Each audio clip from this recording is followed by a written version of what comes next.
It is a game changer for college sports. After years of pressure in and out of court, the NCAA moves to allow college athletes to make money. John Yang helps explain. Judy, beginning tomorrow, college athletes across the country will be able to make financial deals that capitalize on their celebrity, what's called name, image, and likeness. Even before today's NCAA vote, Iowa basketball player Jordan Bohannon introduced an apparel line, and Wisconsin quarterback Graham Mertz unveiled a trademarked logo. It's a big departure for the NCAA's long-held stance that student athletes should only get scholarships and stipends. Kevin Blackistone is an ESPN panelist, journalism professor at the University of Maryland, and a sports commentator for the Washington Post. Kevin, thanks for being with us. Name, image, likeness. What exactly does that mean? What are athletes going to be able to do starting tomorrow? Well, they'll basically be able to do what colleges have been doing with them for eons, and that is take their name, their fame, their jersey numbers, their nicknames, and turn them into some dollar bills to stick in their back pocket. It is a major step, but it is also a step that I think the NCAA has been pushed to do by so much litigation that it's lost in court, and by the pressure that's being brought upon it by not only by student athletes, but by a lot of people who represent student athletes. You write in the Post that you don't think this is enough, the Washington Post. You say that, for one thing, this money isn't coming out of the college coffers. It's not taking anything away from what they're collecting. Right, exactly. And that's the thing that kind of gets me, that I can't take my eyes off.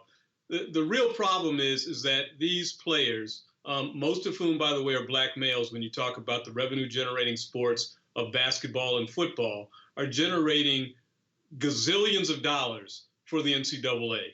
Well, the NCAA, through this decision, which was pushed by the Supreme Court about a week ago, is still not giving up any of that money to the athletes. Basically, what they're saying is, you know what?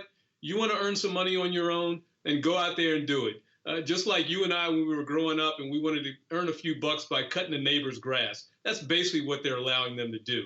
And so they're still not getting any workers' comp benefits. They're still not getting long-term health care, which are really the things that they need as college athletes in order to really survive and thrive in this particular game. The NCAA's argument is that not giving the athletes more money, not giving them anything beyond scholarships, is what distinguishes their product. What do you say to that? Well, I think it's bogus.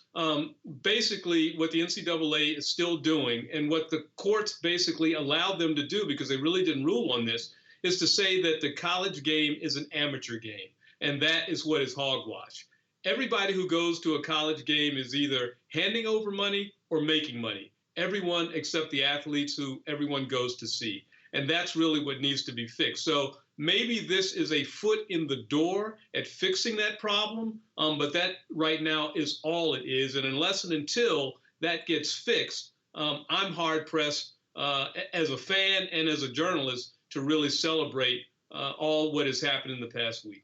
As you noted, the NCAA really has been pushed into this. There were state laws about to take effect tomorrow. They wanted to level the playing field, as it were, across the country. Last week, the Supreme Court punched big holes in their amateurism argument. Do you think we're going to see more? I think that down the line we're going to see more. I think that there will be some more smart lawyers who will be able to bring some more lawsuits against the system that exists.